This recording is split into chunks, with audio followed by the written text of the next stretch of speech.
14. Giok es.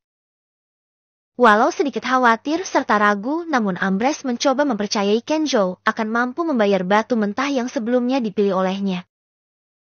Silahkan Pak kartu bank serta bukti pembayarannya. Terima kasih untuk pembeliannya dan semoga beruntung. Ucap karyawan toko yang langsung menyerahkan kembali kartu bank milik Kenjo. Kamu ternyata benar-benar mampu membayar batu mentahnya, Ken. Tak kusangka lama tak bertemu, tak hanya penampilanmu saja yang sudah banyak berubah. Sekarang kamu sudah menjelma menjadi orang kaya juga. Sahut Ambrose yang semakin dibuat terkejut dengan perubahan pada diri Kenjo. Orang kaya apaan? Itu tadi uang modalku yang kukumpulkan selama ini, dan rencananya akan aku buat untuk modal usaha baruku. Jawab Kenjo menjelaskan yang seketika saja membuat Ambrose panik. Jadi itu semua uang modal usahamu. Lalu kenapa tadi kamu gunakan untuk membeli batu mentahnya? Nanti kalau sampai nggak ada batu giok di dalamnya, pastinya kamu akan kehilangan semua uangmu itu, Ken. Tidak bisa begini. Akan aku mencoba berbicara pada Pak Hendy agar mengembalikan lagi uang pembelianmu. Ucap Ambrose yang ingin beranjak pergi. Ambrose, tunggulah, jangan langsung panik begitu. Tak masalah, bukan aku membelinya. Aku percaya dengan penilaianmu. Kalaupun nantinya tak ada giok di dalamnya, aku pun tak akan mungkin menyalahkanmu. Sudahlah, ayo kita potong dulu batu ini. Karena aku juga sangat yakin di dalamnya ada batu giok yang cukup bagus. Balas Kenjo yang langsung mengambil batu giok yang tadi dibelinya. Tapi Ken, aku juga sering salah dalam menilai dan juga gagal mendapatkan giok. Jadi aku nggak mau membuatmu sampai kehilangan uang gara-gara aku. Sahut Ambrose yang mencoba membujuk Kenzo. Sudahlah, ayo kita potong batunya dulu di sana. Ucap Kenjo yang sangat yakin karena dirinya memiliki kemampuan tembus pandang. Karena tak mampu membujuk Kenjo, Ambrose pun hanya bisa pasrah mengikuti Kenjo ke tempat pemotongan batu. Dengan lebih dulu membuat pola di atas batu mentahnya, Kenjo pun menyerahkan batu mentahnya pada ahli potong batunya. Pak, tolong dipotong sesuai pola lalu dikupas kulitnya sedikit demi sedikit ya. Ucap Kenjo setelah menyerahkan batu mentahnya yang telah digambar garis pola di atas batunya. Baiklah Pak, tolong tunggu sebentar. Jawab ahli potong batunya yang langsung memasukkan batu mentah milik Kenjo ke dalam mesin potong. Kering, kering. Suara mesin potong batu yang mulai memotong batu mentah milik Kenjo. Kamu benar-benar gila, Ken. Tak kusangka kamu nekat membeli batu mentahnya dan percaya saja dengan hasil penilaianku. Apa kamu nggak sayang dengan uangmu bila sampai penilaiku meleset? Ucap Ambrose di sela-sela menunggu pemotongan batu. Sudahlah Ambrose, kita kan teman dan aku sangat percaya padamu. Nanti bila batu mentah itu menghasilkan batu giok di dalamnya, kita akan jual langsung dan keuntungannya kita bagi dua, oke? Balas Kenjo. Tidak bisa begitu. Itu semua kan uangmu yang membeli batunya. Aku cukup kamu berikan komisi saja dari keuntunganmu. Ucap Ambrose. Sudahlah, tak perlu membahas soal itu dulu. Sebentar lagi potongan pertama selesai dipotong dan semoga saja langsung terlihat warna gioknya. Balas Kenjo yang fokus kembali melihat batu mentahnya dipotong. Tak selang berapa lama, teriakan Ambrose beserta para pengunjung lainnya yang ikut menyaksikan pemotongan batu mentah milik Kenjo langsung menarik para pengunjung lainnya. Gyokungu. Sudah terlihat kan ada gyokungu di dalam batu mentahnya. Ku yakin itu jenisnya giok es dan semoga saja ukurannya nanti cukup besar agar kamu bisa mendapatkan keuntungan berlipat-lipat ganda. Ucap Ambrose yang nampak senang serta bersemangat ketika potongan pertama langsung terlihat warna gyokungunya. Aku juga melihatnya, tapi jangan terlalu senang dulu, sabarlah menunggu merayakannya sampai terlihat keseluruhan batu gioknya. Balas Kenjo. Beberapa saat menunggu, setelah selesai dibersihkan batu giok es warna ungu ukuran kepalan tangan orang dewasa pun diserahkan langsung pada Kenjo oleh juru potong batunya. Walaupun tidak cukup besar, namun giokmu ini bila dijual setidaknya bisa laku sampai 50 jutaan Ken dan kamu masih mendapatkan untung banyak. Ucap Ambrose saat melihat batu giok di tangan Kenjo. Maaf sebelumnya, apakah kamu berminat menjual batu giokmu itu padaku? Aku akan membayarnya 55 juta. Bagaimana? Sahut Pak Ari, pemilik toko perhiasan Century terbesar di Jalan Atik.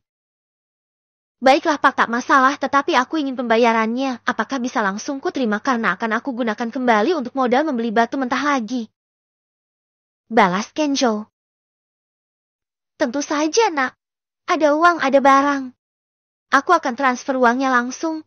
Kamu berikan saja nomor rekeningmu agar uangnya bisa langsung kukirimkan. Jawab Pak Ari. Nomor rekeningku berapa sistem? Apakah kartu bank pemberianmu bisa menerima transfernya uang? Gumam Kenjo dalam hati. Tentu saja bisa Tuan. Nomor rekeningnya sudah tertulis di ponsel butut Anda. Jawab sistem AI. Hei Ken, kenapa kamu malah diam saja? Apakah kamu tak ingat nomor rekeningmu? Tanya Ambrose yang langsung menyadarkan Kenjo. Ada kok, ku simpan di ponsel bututku. Jawab Kenjo yang langsung mengeluarkan ponsel bututnya dan memberikan nomor rekeningnya pada Pak Ari. Tak butuh waktu lama, uangnya pun langsung ditransfer ke rekening Kenjo dan batu gioknya pun langsung diserahkan pada Pak Ari. Batu giok yang cukup bagus. Nanti bila kamu beruntung mendapatkan lagi batu giok sekelas giok seperti ini, jangan lupa menghubungiku langsung. Ini kartu namaku, dan soal harga pastinya akan sesuai dengan harga pasarannya. Ucap Pak Ari yang langsung menyerahkan kartu namanya. Baiklah Pak, terima kasih karena telah membeli batu giok saya ini, dan pasti saya nanti akan menghubungi Anda lagi bila beruntung mendapatkan lagi giok sekelas ini. Balas Kenjo. Kalau begitu aku pergi dulu dan ku tunggu kabar baik darimu karena kebetulan aku membutuhkan cukup banyak giok untuk toko perhiasanku. Ucap Pak Ari. Tentu saja Pak, saya akan menghubungi Anda lagi nanti setelah mendapatkan gioknya. Balas Kenjo. Setelah kepergian Pak Ari, Kenjo bersama Ambrose pun kembali ke ruang tengah tempat tumpukan batu mentah berada. Kamu jangan bertaruh lagi Ken. Bisa mendapatkan giok seperti tadi saja suatu keberuntungan yang sangat besar dan tidaklah suatu hal yang mudah untuk bisa mendapatkannya lagi. Ucap Ambrose yang mencoba menasehati karena dirinya takut Kenjo akan kehilangan uang kemenangannya. Kamu tenang saja. Aku cukup yakin dengan keberuntunganku hari ini dan ku yakin nanti aku bisa mendapatkan giok bagus seperti tadi. Balas Kenjo yang langsung mengaktifkan kemampuan matanya untuk melihat ke dalam batu-batu mentah. Terserah kamu kalau begitu. Aku hanya mencoba menasehatimu agar kamu tak kehilangan uang keuntunganmu tadi saja. Ucap Ambrose yang ikut membantu Kenjo mengamati batu mentah. Tak butuh waktu lama, Kenjo pun langsung bisa menemukan batu mentah yang di dalamnya terdapat gioknya. Ada harga, ada kualitas, memanglah benar adanya. Di tumpukan kelas biasa, tentunya jumlah batu mentah yang ada giok di dalamnya cuma ada sedikit, dan itu pun ukurannya kecil serta kualitasnya tidak banyak yang masuk ke dalam kelas giok S, apalagi giok kaisar. Gumam Kenjo dalam hati. Tuan rumah tak perlu khawatir kalau soal itu. Di dalam toko online terdapat batu giok dengan kualitas kelas atas. Jadi tuan rumah tak perlu susah payah mencari bila menginginkannya. Sahut sistem AI. Iya, aku tahu soal itu. Hanya saja tak ada sensasinya kalau langsung membeli batu gioknya di toko online, apalagi sekarang ini aku juga masih membutuhkan jumlah poin sistem yang cukup banyak untuk bisa membeli rumah serta mobil impianku. Balas Kenjo yang lanjut melihat ketumpukan batu mentah kualitas menengah. Mau pergi kemana kamu? Untuk apa kamu ingin melihat ketumpukan batu mentah kualitas menengah? Jangan bilang kalau kamu ingin mencoba membeli batu mentah kualitas menengah. Tanya Ambrose yang terkejut melihat Kenjo berjalan ke tempat tumpukan batu mentah kelas menengah berada. Aku hanya ingin melihat-lihat dulu. Siapa tahu kan ada yang bagus, bisalah mencoba membelinya. Jawab Kenjo yang langsung berlalu pergi ke tempat tumpukan batu mentah kelas menengah berada. Ais, anak ini susah sekali dibilanginnya. Ucap Ambrose yang hanya bisa menggelengkan kepala. Bab 15. Giok Kaisar Ungu. Dengan kembali mengaktifkan kemampuan mata tembus pandangnya, Kenjo pun langsung memeriksa satu persatu batu mentah yang ada di tumpukan batu kelas menengah. Wow! Mungkin ini benar-benar hari keberuntunganku sepertinya. Tak kusangka di tumpukan batu kelas menengah aku bisa langsung mendapatkan batu giok kaisar ungu sebagus ini. Gumam Kenjo dalam hati. Kalau sudah puas melihatnya, ayo kita kembali saja lagi ke tumpukan batu mentah kelas biasa. Ucap Ambrose yang khawatir Kenjo mencoba membeli batu mentahnya. Sabarlah, tunggu sebentar. Aku ingin membeli dulu batu mentah ini. Balas Kenjo yang langsung membuat Ambrose terkejut. Kamu nekat sekali, Ken. Apa kamu tak sayang dengan uangmu? Bagaimana kalau kamu sampai kehilangan semua uang kemenanganmu tadi hingga modal usahamu? Sahut Ambrose yang mencoba menasehati Kenzo. Aku yakin dengan pilihanku. Kamu tenang saja dan percayalah padaku. Kalah ataupun menang nanti, uang kemenanganmu tadi tetap akan kuberikan padamu. Ucap Kenjo yang sedang menyelesaikan pembayaran batu mentah pilihannya. Silahkan Pak, kartu bank Anda dan terima kasih untuk pembeliannya. Semoga beruntung. Ucap karyawan toko setelah selesai memproses pembelian batu mentah Kenjo. Terima kasih. Jawab Kenjo yang langsung menyimpan kartu banknya kembali. Berapa harga batu mentahmu itu? Tanya Ambrose. Lumayan sih, harganya 45 juta. Jawab Kenjo yang langsung berjalan ke tempat pemotongan batu. Kamu nekat sekali, Ken. Teriak Ambrose yang segera menyusul Kenjo pergi ke tempat pemotongan batu. Tak ingin mendengar ceramah dari Ambrose, Kenjo pun menyibukkan dirinya dengan membuat garis pola di atas batu mentahnya, lalu menyerahkannya langsung pada ahli potong batunya. Tolong potong dulu sesuai pola ya, Pak, lalu dikupas sedikit demi sedikit. Ucap Kenjo. Baik, Pak, tolong ditunggu sebentar. Balas ahli potong batunya setelah menerima batu mentah milik Kenzo. Kering, kering. Suara mesin potong yang mulai memotong batu mentah milik Kenzo. Kenapa kamu cemberut serta lesu begitu? Belum juga batu mentahnya selesai dipotong. Kenapa kamu sudah pesimis?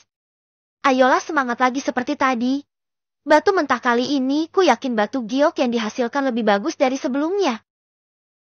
Ucap Kenzo yang mencoba meyakinkan Ambrose. Bagaimana bisa kamu setenang ini? Bahkan sama sekali tak terlihat cemas sedikit pun. Apa kamu gak takut kehilangan uangmu? Balas Ambrose. Bila aku sudah yakin tentu saja aku gak takut kehilangan uangku. Sudahlah, tunggu saja sebentar lagi. Jawab Kenzo yang kembali fokus melihat batu mentahnya dipotong. Beberapa saat menunggu ketika potongan pertama telah selesai dipotong. Terlihat samar-samar warna ungu di bekas potongan batunya. Bisa jadi memang ada giok di dalam batunya. Tapi sayang sekali pola garis yang kamu buat kurang bergeser sedikit. Ucap Ambrose setelah memeriksa batu mentah milik Kenzo.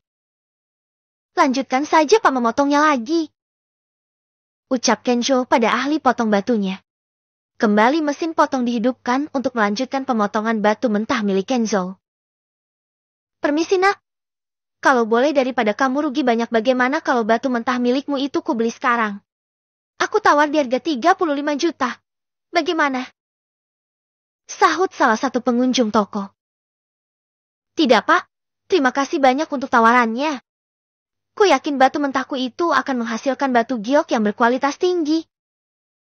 Balas Kenzo yang langsung menolak tawarannya. Mendengar penolakan Kenzo, pengunjung tersebut pun tak lagi melanjutkan penawarannya dan hanya dia mengamati proses pemotongan batu mentahnya. Tak selang beberapa lama, selesai pemotongan kedua terlihat jelas warna giok kaisar ungu di batu mentah milik Kenzo. Giok kaisar ungu? Benar-benar giok kaisar ungu, ku yakin itu. Kamu hebat, kawan. Batu giokmu ini harganya akan naik berkali-kali lipat pastinya. Teriak Ambrose yang langsung terlihat senang serta bersemangat setelah melihat batu giok yang dihasilkan dari dalam batu mentah milik Kenzo. Jangan teriak begitu, kamu bisa menarik perhatian semua orang ke sini. Tenanglah sedikit, sabarlah sebentar lagi sampai batu gioknya selesai dibersihkan. Balas Kenzo. Baik, aku tahu yang kamu khawatirkan, kawan. Aku akan coba tenang, tapi kamu diam-diam ternyata suhu juga bisa tahu batu mentah mana yang terdapat giok berkelas di dalamnya. Jawab Ambrose. Hanya sedikit beruntung saja dan ku yakin hari ini aku sedang sangat beruntung sekali. Balas Kenzo yang mencoba meyakinkan Ambrose. Karena teriakan Ambrose sebelumnya serta keributan diskusi dari para penonton, membuat Pak Ari yang sedang mengobrol dengan Pak Hendy langsung dibuat penasaran ingin melihat apa yang sedang terjadi di tempat pemotongan batu. Setibanya Pak Ari serta Pak Hendy di tempat pemotongan batu, mereka berdua pun langsung disambut dengan pemandangan batu giok kaisar ungu milik Kenzo yang baru saja selesai dibersihkan. Sudah cukup lama aku tak melihat pengunjung tokoku berhasil membuka batu giok kaisar di sini.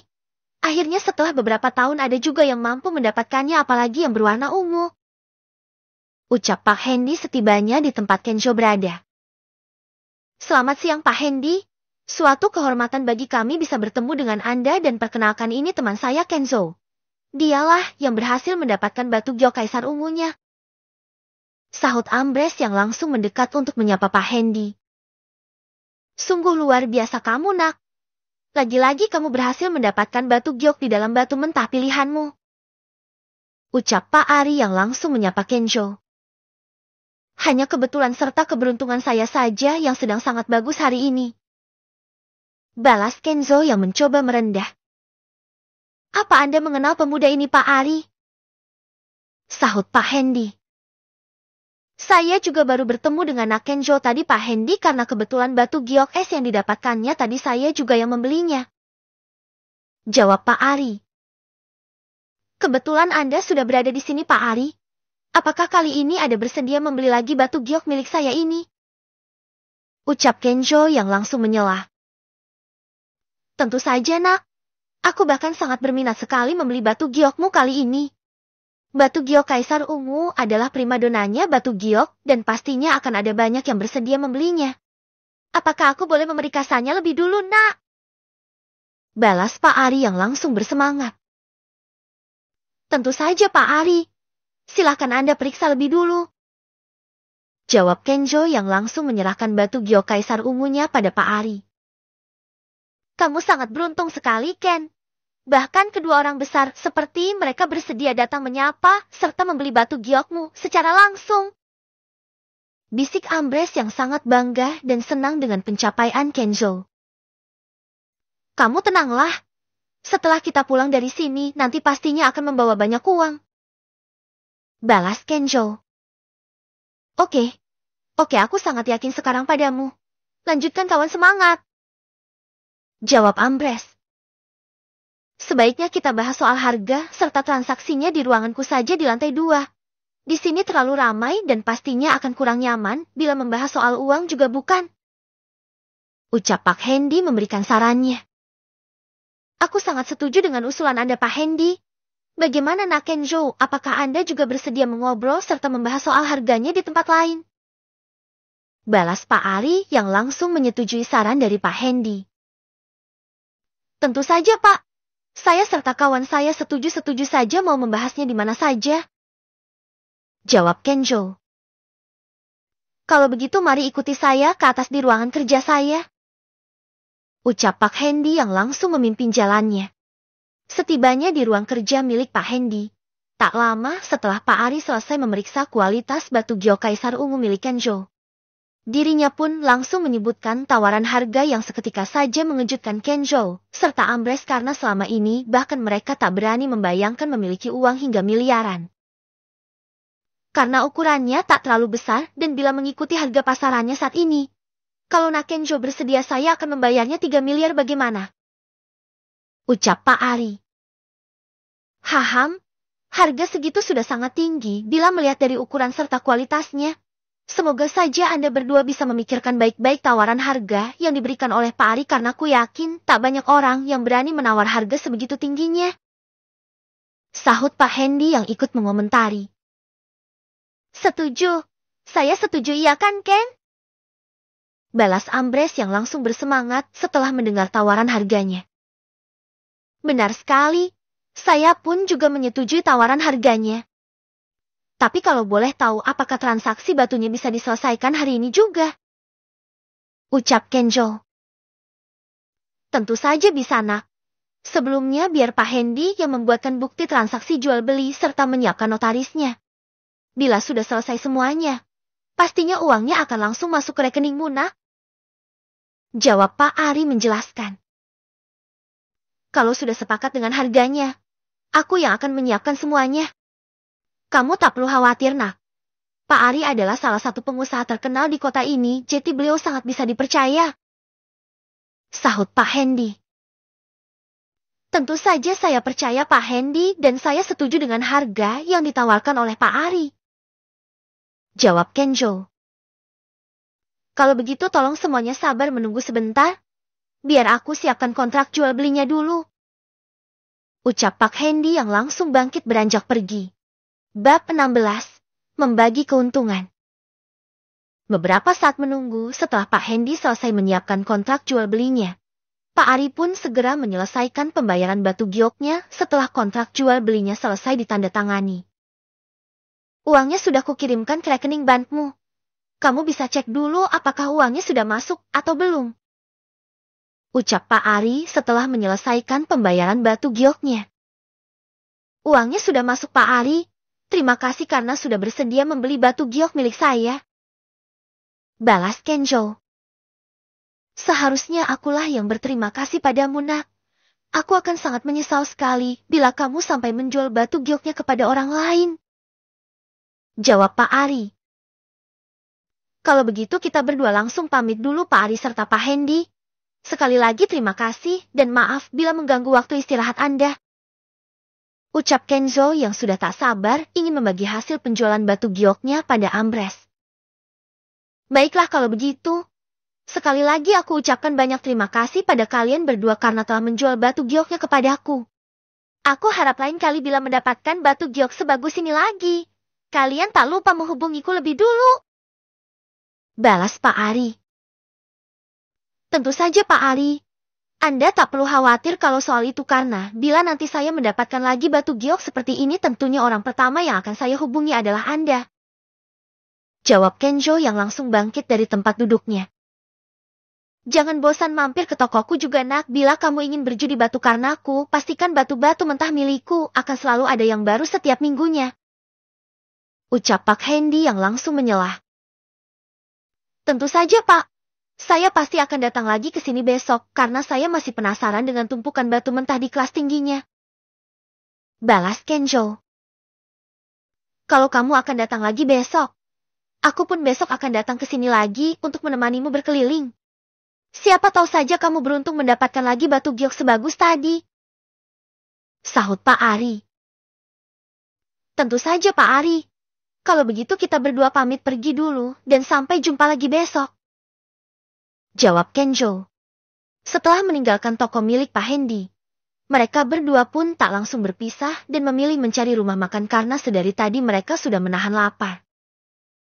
Aku minta nomor rekeningmu. Uang keuntungan batu gioknya akan kutransfer sekarang. Ucap Kenjo setelah selesai memesan makanan. Ini nomor rekeningku. Sebelumnya aku sangat berterima kasih karena kamu sudah bersedia membagi keuntungannya denganku, dan maaf tadi aku sempat mengganggumu saat sudah memilih batu. Balas Ambres. Bicara apa kamu ini? Tentu saja aku akan membagi uang hasil kemenangan tadi denganmu karena keberhasilanku mendapatkan untung hari ini. Itu juga tak lepas dari jasamu yang telah sabar mengajarkan aku cara berjudi batu mentah. Jawab Kenjo yang langsung mentransfer uang penjualan batunya pada Ambres. Banyak sekali deratan angka nolnya. Apa kamu gak salah mentransfer jumlah uangnya? Ucap Ambres setelah mendapatkan notifikasi bank di ponselnya. Enggak salah kok nominalnya. Sudah benar aku mengirimkan 1 miliar padamu karena nanti sebagian keuntungannya lagi akan kusumbangkan kepada anak yatim piatu serta orang-orang gak mampu. Balas Kenzo yang langsung mengejutkan Ambres. 1 miliar katamu? Banyak sekali kawan kamu memberikannya. Ini terlalu banyak untukku. Sahut Ambres. Sudahlah tak masalah bukan? Sebelumnya kan kita juga sudah membicarakan soal pembagian keuntungannya. Terima saja dan tak perlu dibahas lagi soal ini. Aku pun juga ikhlas memberikannya padamu. Jawab Kenjo yang langsung membuat Ambres terharu. Terima kasih kawan. Kamu adalah pahlawanku. Ucap Ambres yang langsung mencoba memeluk Kenjo. Eh, apa yang mau kamu lakukan? Aku masih normal tau. Enggak, jangan pernah kamu coba memelukku. Sahut Kenzo. Sombong amat kamu. Ini kan hanya ungkapan kebahagiaan serta ucapan terima kasih saja. Aku pun juga normal. Sudah punya istri serta anak juga asal kamu tahu itu. Balas Ambrose yang kembali duduk di tempat duduknya kembali. Benarkah kamu sudah menikah? Beruntung sekali kamu dan amatlah tidak beruntung wanita yang bersedia menikah denganmu. Ucap Kenzo. Menyakitkan sekali kata-katamu itu kawan. Begini-begini banyak juga wanita yang rela antri ingin memilikiku asal kamu tahu saja. Balas Ambrose yang langsung pura-pura marah. Ya aku akan pura-pura percaya sajalah. Lalu siapa wanita yang tak beruntung itu? Apakah aku mengenalnya? Ucap Kenzo yang mencoba menahan tawanya. Ais, kamu ini Ken, kenapa mulutmu sekarang semenyakitkan itu padaku? Aku ini sahabat baikmu bukan? Soal istriku seharusnya kamu mengenalnya juga, tapi entah kamu masih ingat orangnya atau tidak. Namanya Lily, dia juga teman kita sewaktu SMP. Balas Ambrose. Si cantik Lily salah satu primadona di kelas kita dulu itu istrimu. Sungguh sial juga hidupnya karena telah menerimamu. Kalau boleh tahu cari pengasihannya di mana kamu sampai bisa mendapatkannya? Ucap Kenzo. Di Gunung Murio carilah yang gembong. Puaskan kamu sekarang. Menyakitkan sekali lama-lama mulutmu itu. Lalu kamu sendiri apakah sudah berumah tangga? Balas Ambrose. Sudahlah, tak perlu bahas soal aku dulu. Karena tak ada yang menarik dengan hidupku. Ayo mari kita nikmati makanannya dulu. Aku sudah sangat lapar sekali soalnya. Ucap Kenzo yang langsung menghentikan obrolannya karena makanan yang mereka pesan sudah datang. Beberapa saat menikmati makanannya. Tak lama setelah menghabiskan semua makanan yang mereka pesan. Suara sistem pun kembali mengejutkan Kenzo karena lagi-lagi dirinya mendapatkan poin kebaikan sistem sebanyak 150 poin untuk kebaikannya telah membagi hasil keuntungan penjualan batu giok. Banyak sekali sistem poin kebaikan yang kudapatkan kali ini. Apakah nominal pemberian juga mempengaruhi jumlah poin yang kudapatkan? Gumam Kenzo dalam hati. Nominal pemberian tidak mempengaruhi jumlah pemberian poinnya tuan. Sistem menyesuaikan jumlahnya dengan manfaat bagi si penerima kebaikan dari tuan rumah. Semakin bermanfaat pemberian Anda bagi si penerima, maka jumlah poin kebaikan yang tuan rumah dapatkan akan semakin besar juga. Jawab sistem AI menjelaskan. Oh jadi begitu rupanya. Pantaslah setiap kali jumlah poin kebaikan yang ku terima tidak sama, ternyata seperti itu alasannya. Baiklah, sistem, aku mengerti sekarang. Terima kasih untuk penjelasannya. Balas Kenzo. Kenapa kamu senyum-senyum sendiri? Apa yang sedang kamu pikirkan sekarang? Tanya Ambrose yang langsung menyadarkan Kenzo. Tak ada apa-apa. Oh ya, apakah aku boleh minta nomor teleponmu agar aku bisa menghubungimu tiap kali aku membutuhkan bantuanmu? Balas Kenzo. Tentu saja boleh. Ini simpanlah nomor teleponku dan jangan sungkan lagi menghubungiku kapanpun juga. Aku akan selalu siap kapanpun kamu membutuhkan bantuanku dan jangan lupakan aku bila kamu ingin berjudi batu mentah lagi. Jawab Ambrose yang langsung memberikan nomor teleponnya. Sudah kukirimkan pesan ke nomor ponselmu dan simpan juga nomor teleponku. Besok aku akan menghubungimu lebih dulu sebelum aku datang ke jalan antik ini untuk berjudi batu mentah lagi. Balas Kenzo. Oke, sudah aku simpan nomor teleponmu dan tentu saja aku akan dengan senang hati datang besok untuk menemanimu berjudi batu mentah lagi. Jawab Ambrose. Kalau begitu aku langsung pamit pulang dulu karena ada urusan yang harus aku lakukan setelah ini. Apakah kamu masih mau di sini atau ikut pulang juga? Ucap Kenzo yang langsung bangkit dari tempat duduknya. Tentu saja aku ikut pulang juga. Apalagi hari sudah sore. Aku sudah tak sabar ingin memberikan kejutan pada istriku Lily dan besok jangan lupa menghubungiku lagi sebelum datang ke jalan antik. Balas Ambrose yang langsung beranjak dari tempat duduknya. Ya yang sudah punya istri. Aku ikut senang juga mendengarnya. Jawab Kenzo yang langsung berjalan ke meja kasir untuk menyelesaikan pembayaran makanan mereka. Setelah berpisah dengan Ambrose, Kenjo pun tak langsung pergi dari jalan antik dan memilih mencari tempat sepi untuk membeli rumah idamannya di toko online karena sekarang poin kebaikannya sudah lebih dari cukup untuk membelinya. Bila aku menyetujui pembeliannya, apakah rumahnya seketika hari ini juga bisa aku miliki sistem? Tanya Kenjo setelah menemukan rumah yang sangat diinginkannya. Sistem hanya membutuhkan waktu 5 menit untuk menyelesaikan pembelian serta kepemilikan rumah yang diinginkan tuan rumah dan tuan langsung bisa mendapatkan sertifikat kepemilikannya serta menempatinya kapanpun tuan rumah inginkan. Jawab sistem AI menjelaskan. Kalau begitu aku membeli rumah ini saja sistem. Selain ini adalah hunian termewah di kota metro kebetulan juga letaknya tak jauh dari sini. Balas Kenzo yang langsung menentukan pilihannya untuk membeli. Silahkan tuan rumah sabar menunggu selama 5 menit karena proses pembelian serta kepemilikan sedang dalam proses. Jawab sistem AI. Terima kasih sistem. Tentu saja aku akan sabar menunggu. Balas Kenjo yang sangat senang karena sekarang dirinya telah memiliki tempat tinggal sendiri. Bab 17.